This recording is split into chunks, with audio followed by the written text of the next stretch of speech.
Tu connais cette scène. Sarah entre dans la salle d'examen. Son cœur bat à tout rompre. Ses mains tremblent légèrement en tenant son stylo. Elle a passé les 6 dernières semaines à étudier sans relâche. Des dizaines d'heures de révision, des nuits entières plongées dans ses livres. Elle a souligné, surligné, annoté, relu 10 fois chaque chapitre. Elle a sacrifié ses sorties avec ses amis. Elle a dit non à toutes les invitations. Elle s'est privée de sommeil. Tout ça pour un seul objectif, réussir cet examen. Le professeur distribue les sujets. Sarah retourne la feuille avec une boule au ventre. Elle lit la première question. Son esprit se fige. C'était dans le chapitre qu'elle a pourtant révisé hier soir. Elle en est certaine. Elle se souvient même avoir lu ce passage plusieurs fois.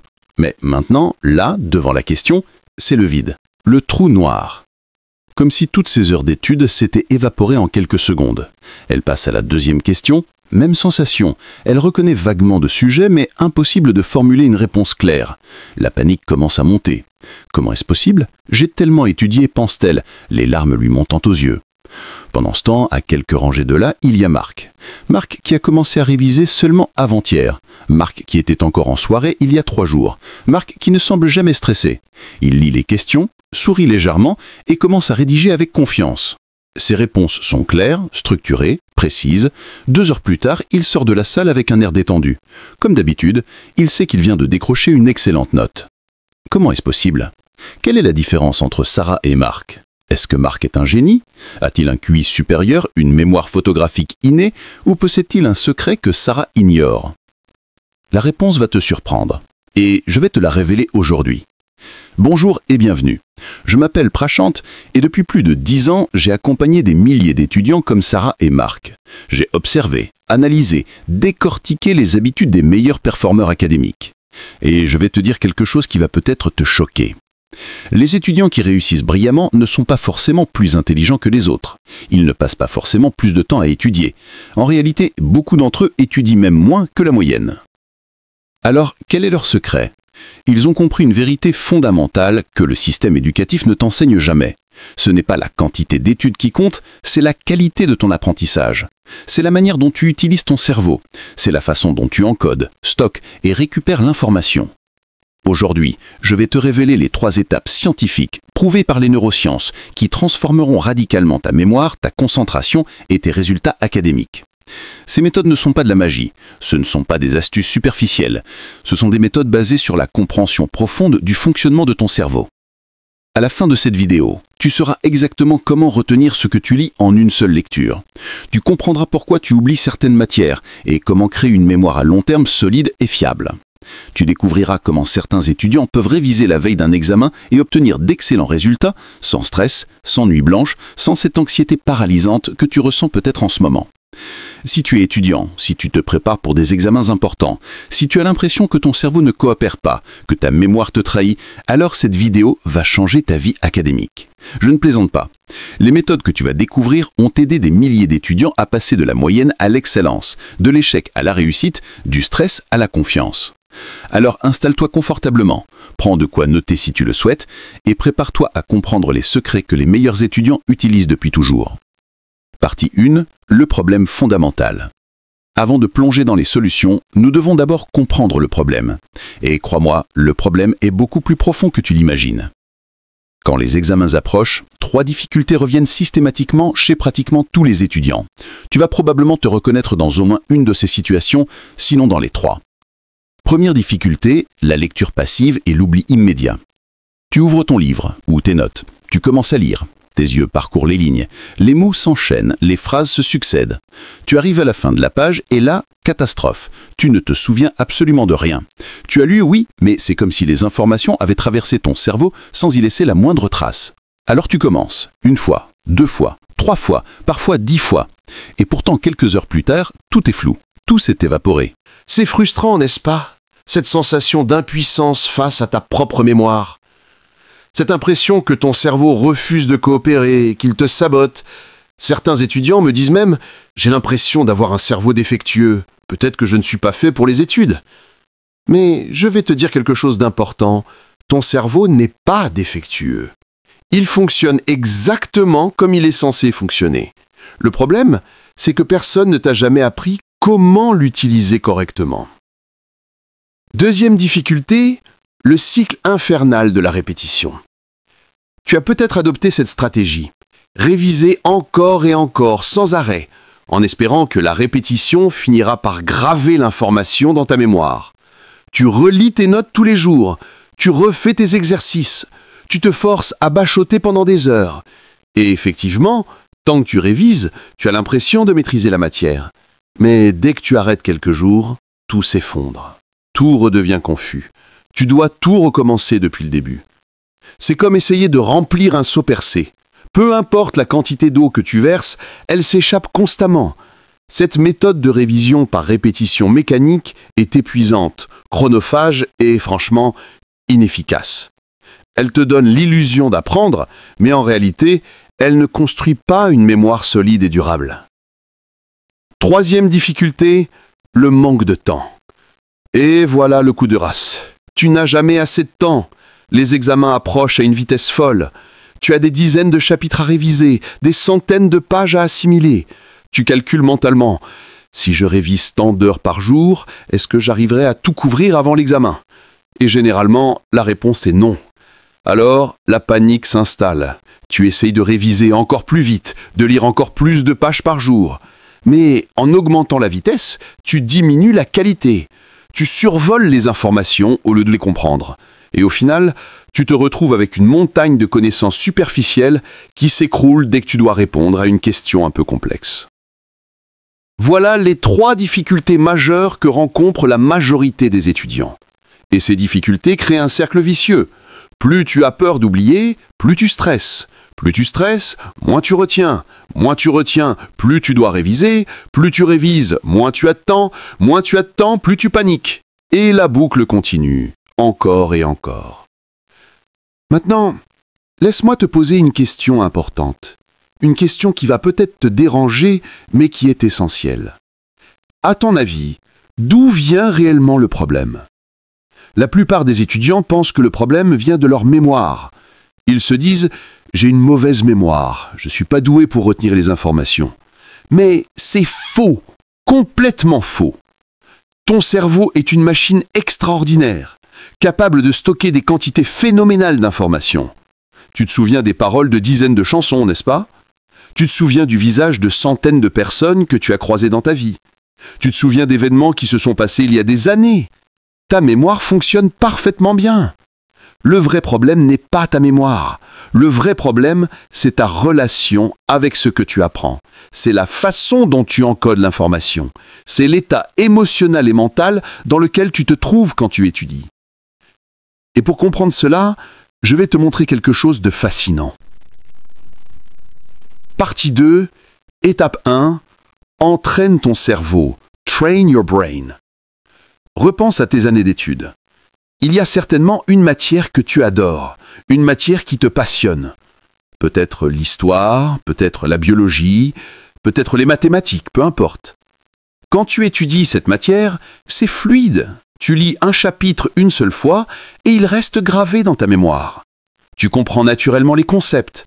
Tu arrives même à faire des liens entre différentes idées sans effort. Maintenant, pense à une matière que tu détestes. Une matière qui t'ennuie profondément, qui te semble inutile ou incompréhensible. Quand tu étudies, c'est un combat. Tu peux relire le même paragraphe 10 fois, il ne rentre pas. Les mots te semblent étrangers, ton esprit vagabonde constamment. Et même si tu arrives à mémoriser quelque chose, tu l'oublies presque immédiatement. Alors, quelle est la différence entre ces deux situations? Est-ce que la première matière est objectivement plus facile que la seconde? Pas nécessairement. La différence fondamentale, c'est ton état d'esprit, ton attitude émotionnelle face à la matière. Et voici la vérité que la plupart des gens ignorent. La mémoire ne dépend pas principalement du nombre d'heures d'études. Elle dépend de l'intérêt, de l'émotion, de l'engagement mental que tu ressens vers ce que tu apprends. Les neurosciences ont prouvé quelque chose d'extraordinaire. Quand tu es dans un état émotionnel positif, curieux, engagé, ton cerveau produit des neurotransmetteurs qui facilitent la création de nouvelles connexions neuronales. L'information s'encode beaucoup plus profondément. La mémoire à long terme se forme naturellement. À l'inverse, quand tu es dans un état de stress, de peur, d'ennui ou de rejet, ton cerveau active son mode survie. Dans ce mode, il ne veut pas apprendre des concepts abstraits. Il veut juste échapper à la situation inconfortable. Résultat, l'information ne s'ancre pas, elle reste en surface et disparaît rapidement. C'est pour ça que certains étudiants peuvent passer des dizaines d'heures sur une matière sans progresser, tandis que d'autres assimilent rapidement en y consacrant beaucoup moins de temps. La différence n'est pas dans le temps, mais dans l'état du cerveau pendant l'apprentissage. Alors, comment changer cela? Comment transformer ton cerveau d'un état de rejet à un état d'acceptation et même d'enthousiasme face à une matière difficile? La réponse est ce que j'appelle la reprogrammation mentale positive. Et je vais te montrer exactement comment faire. Chaque matin, avant de commencer ta journée d'études, je veux que tu prennes 2 minutes pour faire cet exercice simple mais puissant. Tu vas te répéter, à voix haute si possible, ou au moins dans ta tête avec conviction, 2 affirmations. Première affirmation. Cet examen sera le meilleur de ma vie. Je sais ce que tu penses, mais c'est ridicule. Je ne peux pas prédire comment va se passer mon examen. Tu as raison, tu ne peux pas contrôler tous les paramètres, mais ce que tu peux contrôler, c'est ton état d'esprit. En te répétant cette phrase chaque jour, tu programmes ton cerveau à voir l'examen non pas comme une menace, mais comme une opportunité. Non pas comme quelque chose à craindre, mais comme quelque chose à conquérir. Cette simple affirmation change radicalement ton attitude. Au lieu d'étudier dans la peur de l'échec, tu étudies dans l'anticipation du succès. Et crois-moi, cette différence est colossale. Deuxième affirmation. Je vais maîtriser cette matière, même celle qui me faisait peur. Cette phrase est particulièrement importante pour les matières que tu trouves difficiles. En la répétant quotidiennement, tu envoies un message clair à ton subconscient. Je ne fuis plus, je ne subis plus. J'attaque de front et je vais gagner. Ton cerveau commence alors à chercher activement des moyens de comprendre cette matière. Il devient ton allié au lieu d'être ton ennemi. Maintenant, tu te demandes peut-être, est-ce que ça marche vraiment? Est-ce que c'est scientifique ou juste de la pensée positive superficielle? Laisse-moi te parler d'un concept psychologique appelé la prophétie autoréalisatrice. C'est un phénomène prouvé par des décennies de recherche. Nos croyances influencent directement nos comportements, qui à leur tour influencent nos résultats. Si tu crois que tu es mauvais en mathématiques, tu vas inconsciemment adopter des comportements qui confirment cette croyance. Tu vas moins t'investir, éviter les exercices difficiles, abandonner plus facilement. Résultat, tu obtiens de mauvaises notes, ce qui renforce ta croyance initiale. A l'inverse, si tu te convaincs que tu peux maîtriser les mathématiques, tu vas naturellement chercher à comprendre, poser plus de questions, persévérer face aux difficultés. Et progressivement, tu vas effectivement progresser. Cette reprogrammation mentale n'est pas magique. Elle ne va pas miraculeusement mettre les connaissances dans ta tête, mais elle va créer l'environnement mental optimal pour que l'apprentissage se fasse naturellement, efficacement, durablement. Donc, première étape, chaque matin, avant de commencer ta journée d'études, prends 2 minutes pour répéter ces affirmations. Fais-le avec conviction. Visualise-toi réussir brillamment ton examen. Ressens la satisfaction de comprendre enfin cette matière difficile. Et je te promets, dans quelques jours, tu remarqueras que ton attitude face à tes études a changé. Tu ouvriras tes livres avec moins de résistance, plus de curiosité. Et cette simple transformation va décupler l'efficacité de ton apprentissage. Mais attention, cette reprogrammation mentale n'est que la première étape. Elle prépare le terrain. Maintenant, nous allons passer à la partie technique. Comment apprendre de manière que l'information reste gravée dans ta mémoire à long terme. Partie 3. Étape 2. Apprends à apprendre. Nous arrivons maintenant au cœur du système. Cette partie va littéralement transformer ta manière d'étudier. Je vais te révéler 3 techniques de mémorisation basées sur le fonctionnement neurologique de ton cerveau. Ces techniques sont utilisées par les meilleurs étudiants du monde, souvent sans même qu'ils en soient conscients. Si tu appliques ces 3 techniques, je te garantis que tu retiendrais ce que tu lis en une seule lecture. Tu n'auras plus besoin de bachoter pendant des heures. Tu n'auras plus cette sensation terrifiante d'oublier tout ce que tu as appris. Prêt? Allons-y. Technique 1. La visualisation mentale. Laisse-moi te commencer par une expérience que je fais régulièrement lors de mes séminaires avec des étudiants. C'est une expérience simple, mais qui révèle quelque chose de profond sur le fonctionnement de ton cerveau. Je me mets devant l'audience et je leur dis « Je vais vous demander de faire quelque chose de très simple.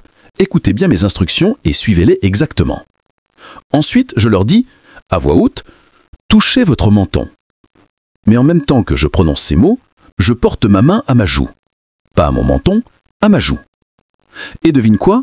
La majorité des participants touchent leur joue, pas leur menton, leur joue. Alors, pourquoi font-ils le contraire de ce que j'ai dit?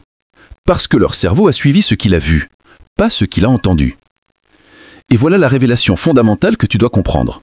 Ton cerveau est une machine visuelle. Il retient beaucoup mieux ce qu'il voit que ce qu'il entend ou lit. Réfléchis un instant à voir la conclusion.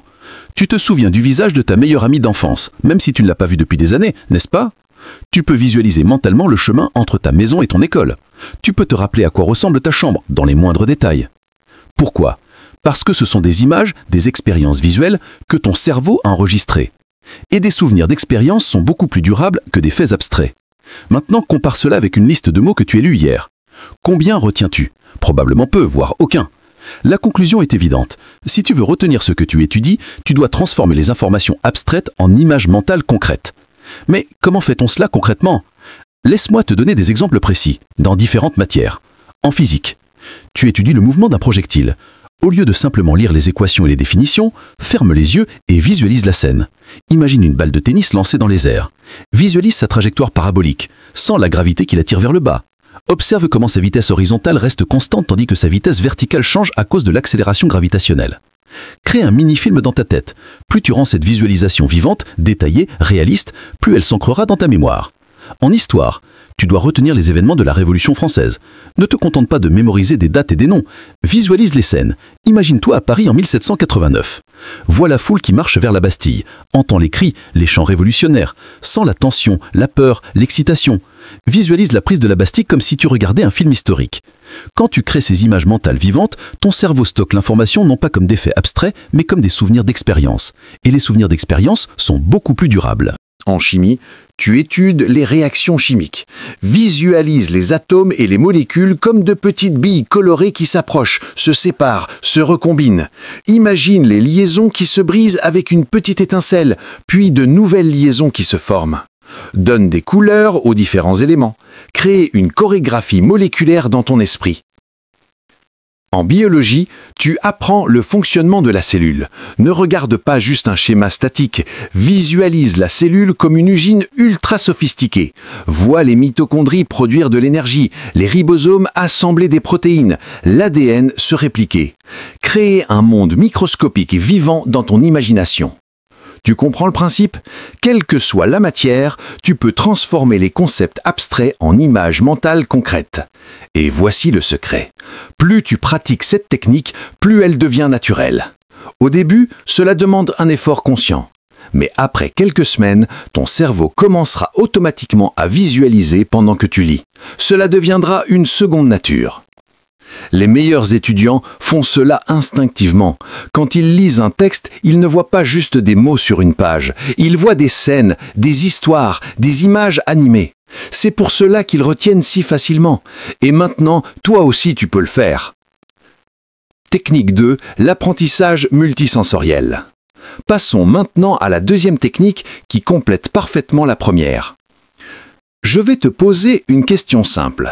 Combien de fois as-tu vu un billet de 10 € dans ta vie? Des centaines de fois probablement. Des milliers de fois peut-être. Maintenant, ferme les yeux et essaye de dessiner mentalement ce billet. Décris-moi en détail ce qui se trouve sur l'avers et le revers. Quelles sont les couleurs exactes? Quels symboles apparaissent? Où se trouve exactement le chiffre 10? Tu ne peux pas, n'est-ce pas? Ou du moins, pas avec précision. Pourtant, tu l'as vu des milliers de fois. Alors pourquoi ne t'en souviens-tu pas? La raison est simple. Tu l'as regardé, mais tu ne l'as jamais vraiment observé. Tu ne l'as jamais touché attentivement. Tu ne l'as jamais étudié avec tous tes sens engagés.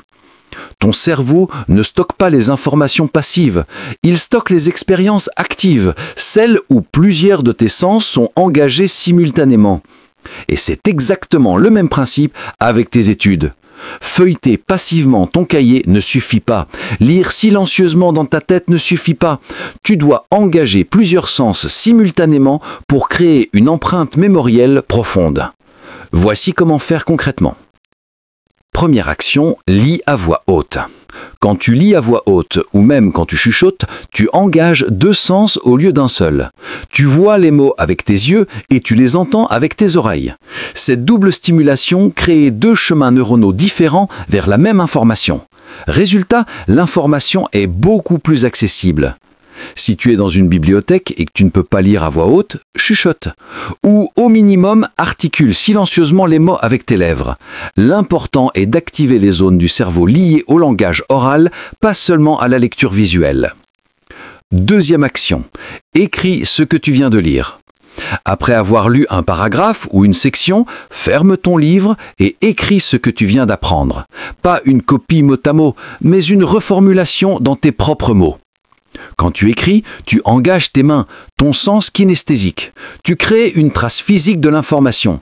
Et cette action d'écriture force ton cerveau à traiter activement l'information, à la comprendre vraiment, à la restructurer.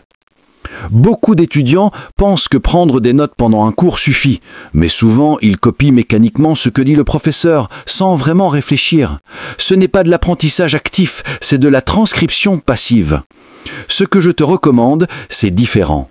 Après avoir lu ou entendu une information, pose ton livre ou arrête la vidéo et écris dans tes propres mots ce que tu as compris. Cet exercice de reformulation est extrêmement puissant.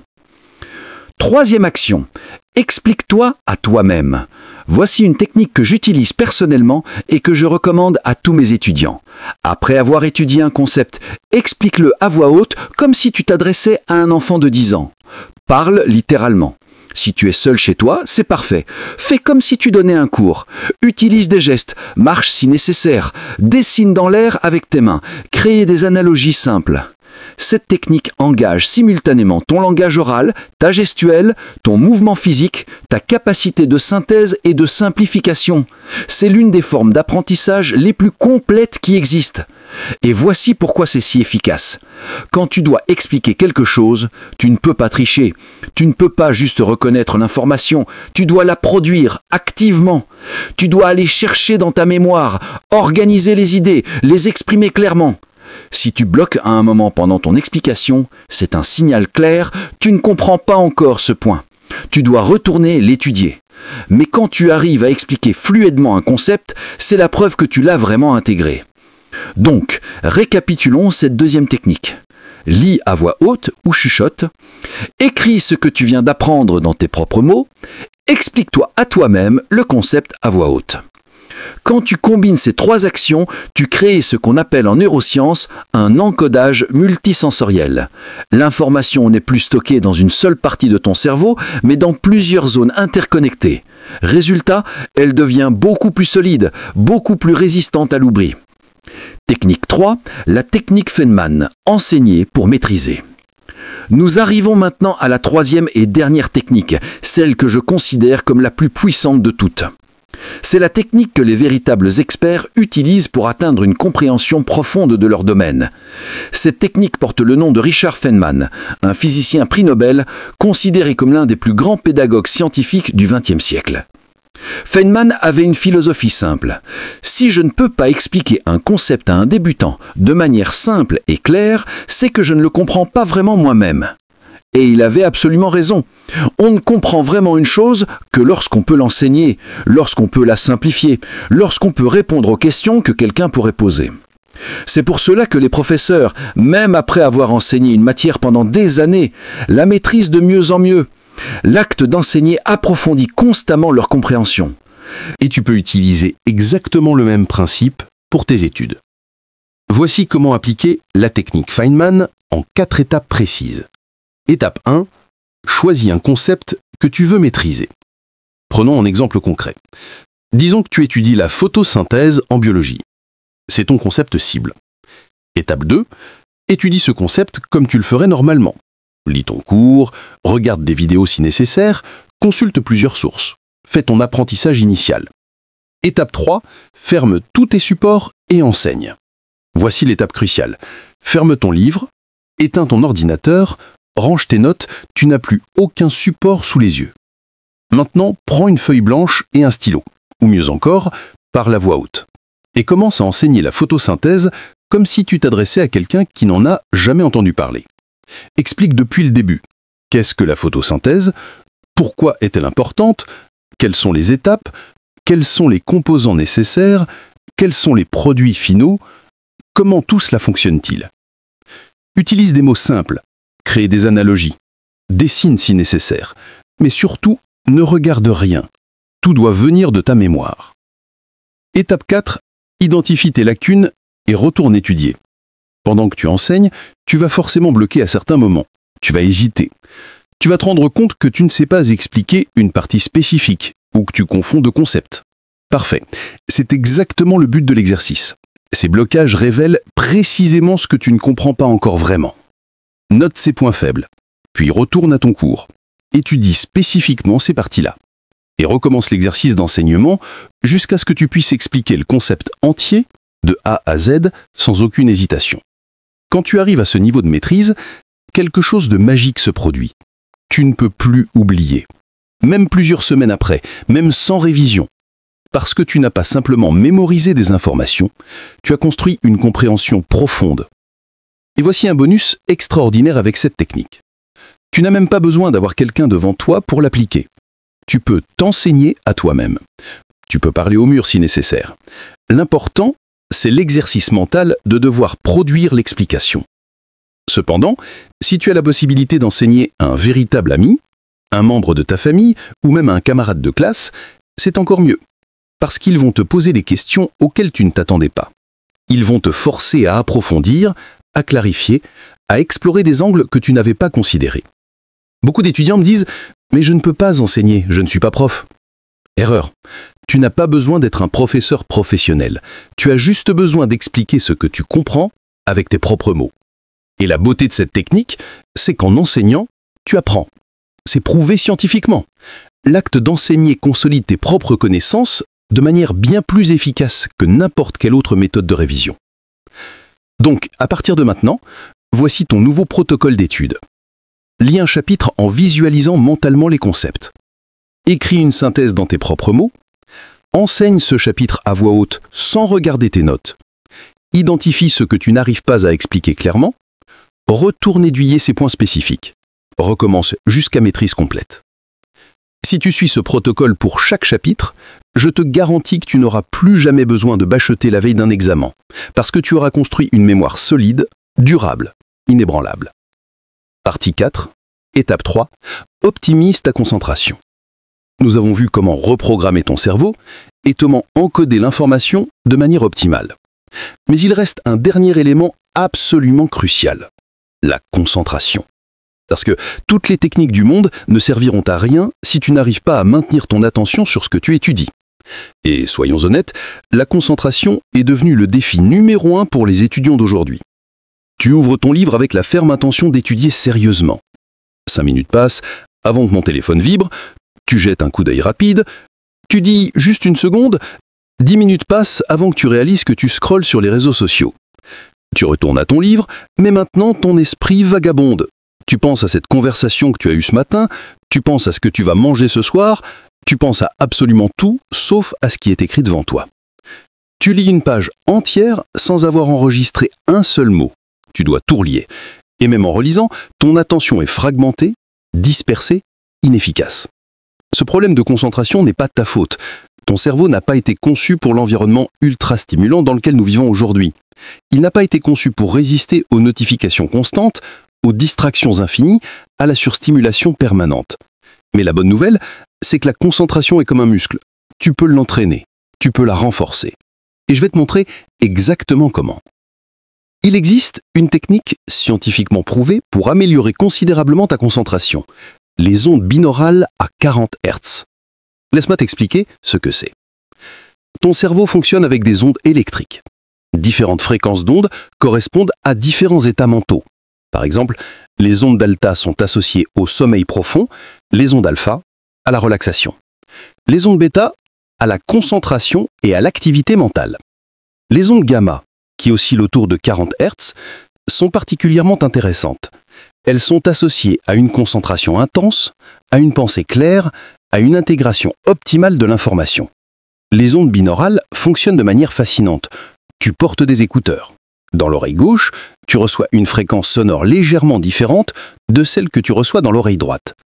Ton cerveau, en essayant de réconcilier ces deux fréquences, crée une troisième fréquence, l'onde binaurale. Et si cette onde binaurale est à 40 Hz, ton cerveau commence progressivement à synchroniser ses propres ondes sur cette fréquence. C'est ce qu'on appelle l'entraînement cérébral. Le résultat, après 10 à 15 minutes d'écoute, tu entres dans un état de concentration profonde. Ton esprit devient clair, focalisé, attentif. Les distractions externes perdent leur pouvoir sur toi. Tu entres dans ce qu'on appelle l'état de flow, où le temps semble passer rapidement et où ton apprentissage devient extraordinairement efficace.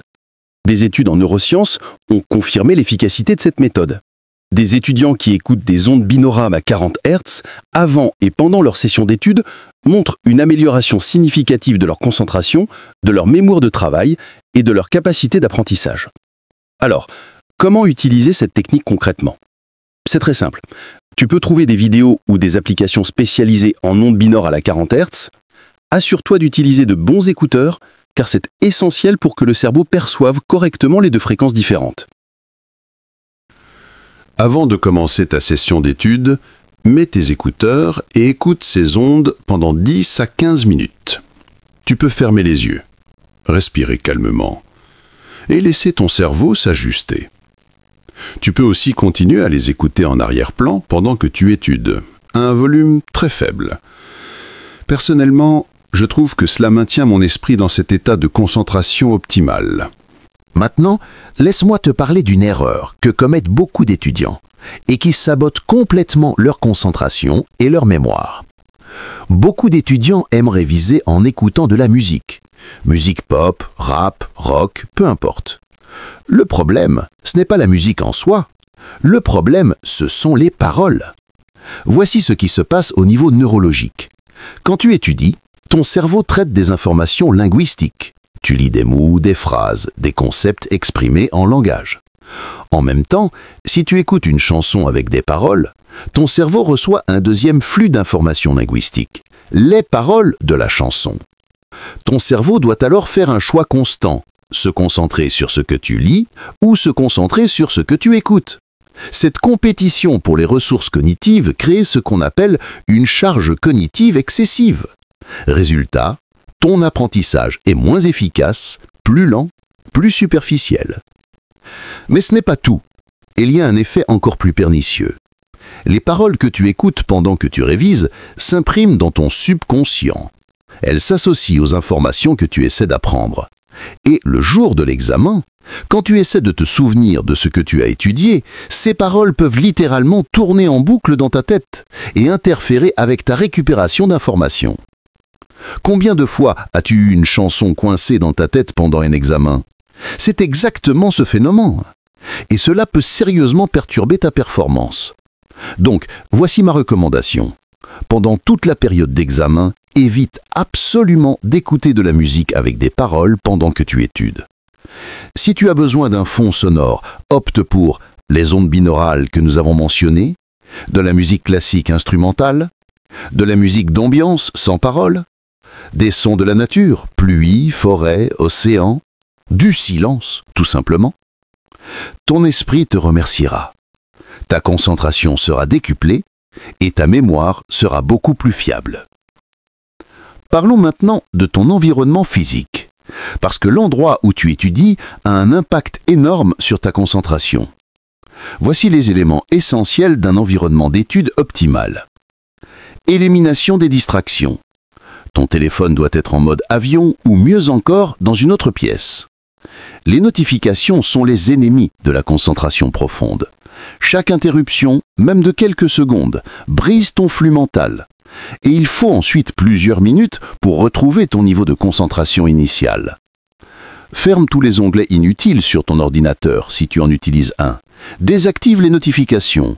Crée une bulle de concentration totale. Lumière appropriée. La lumière naturelle est idéale. Elle maintient ton cerveau en état d'alerte et améliore ton humeur. Si tu étudies le soir, utilise une lumière blanche et brillante, pas une lumière tamisée qui invite à la somnolence. Température confortable. Des études montrent que la température optimale pour l'apprentissage se situe autour de 21 à 22 degrés Celsius. Trop chaud et tu deviens léthargique, trop froid et tu te concentres sur ton inconfort plutôt que sur tes études. Ordre et organisation. Un espace de travail encombré crée un esprit encombré. Avant de commencer ta session d'études, prends 2 minutes pour ranger ton bureau. Garde uniquement ce dont tu as besoin pour la session en cours. Enfin, parlons de la gestion du temps pendant tes sessions d'études. Beaucoup d'étudiants font l'erreur de vouloir étudier pendant des heures sans pause. Ils pensent que plus ils passent de temps assis devant leur livre, plus ils apprennent. Mais c'est faux. Ton cerveau ne peut maintenir une concentration maximale que pendant des périodes limitées. Au-delà d'un certain point, ta productivité chute drastiquement. Tu continues à lire, mais tu n'assimiles plus rien. La solution: des sessions d'études intenses et focalisées, entrecoupées de pauses régénératrices. Voici le protocole que je recommande. Étudie intensément pendant 45 à 50 minutes. Prends une pause de 10 minutes. Répète ce cycle 4 fois. Après 4 cycles, prends une pause plus longue de 30 à 1 heure. Pendant les pauses courtes, ne consulte pas ton téléphone, ne regarde pas les réseaux sociaux. Fais plutôt quelque chose qui repose vraiment ton cerveau. Étire-toi, marche un peu, regarde par la fenêtre, bois de l'eau. Pendant la pause longue, tu peux manger, faire de l'exercice physique, prendre une douche ou faire quelque chose que tu aimes. L'important est de respecter ce rythme. Parce qu'en respectant les cycles naturels de concentration de ton cerveau, tu maximises ton efficacité tout en minimisant la fatigue mentale. Nous voilà arrivés à la fin de cette vidéo. Et si tu es encore là, c'est que tu es sérieux au sujet de ta réussite. Félicitations. La plupart des gens cherchent des raccourcis et des solutions miracles.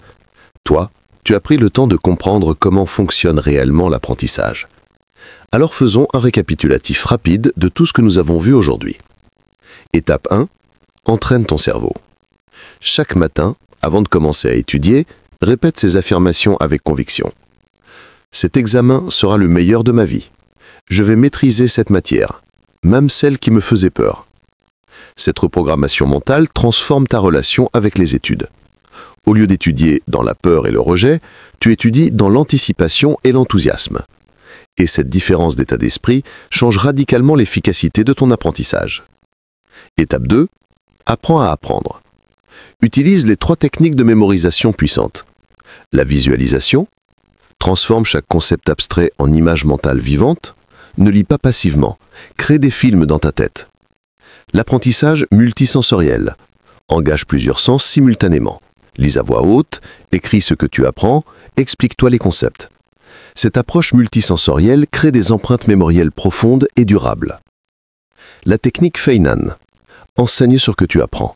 Ferme tes livres et explique le concept comme si tu t'adressais à un débutant. Les blocages que tu rencontres révèlent exactement ce que tu dois étudier davantage. Étape 3. Optimise ta concentration. Utilise les ondes binaurales à 40 Hz pour entrer dans un état de concentration profonde. Évite la musique avec parole pendant tes sessions d'études. Crée un environnement d'études optimal sans distraction. Respecte les cycles naturels de concentration de ton cerveau avec des sessions focalisées de 45 à 50 minutes. Voilà, c'est aussi simple et aussi puissant que cela. Si tu appliques ces 3 étapes de manière cohérente, je te le promets, tu vas constater une transformation radicale dans ta façon d'étudier et dans tes résultats. Tu n'auras plus besoin de bâcheter la veille des examens. Tu n'auras plus cette sensation terrifiante d'oublier tout ce que tu as appris. Tu n'auras plus à sacrifier ton sommeil, ta santé et ta vie sociale pour réussir académiquement. Parce que tu sauras comment apprendre efficacement. Tu comprendras comment utiliser ton cerveau à son plein potentiel. Tu maîtriseras les techniques que les meilleurs étudiants du monde utilisent, souvent inconsciemment. Maintenant, souviens-toi de Sarah et Marc du début de cette vidéo. Les différences entre eux n'étaient pas d'intelligence, c'était la méthode. Marc connaissait ces techniques, Sarah ne les connaissait pas. Mais maintenant, toi aussi tu les connais. Alors voici ma question pour toi. Que vas-tu faire de cette connaissance? Tu peux regarder cette vidéo, hocher ma tête en te disant « c'est intéressant », puis retourner à tes anciennes habitudes inefficaces.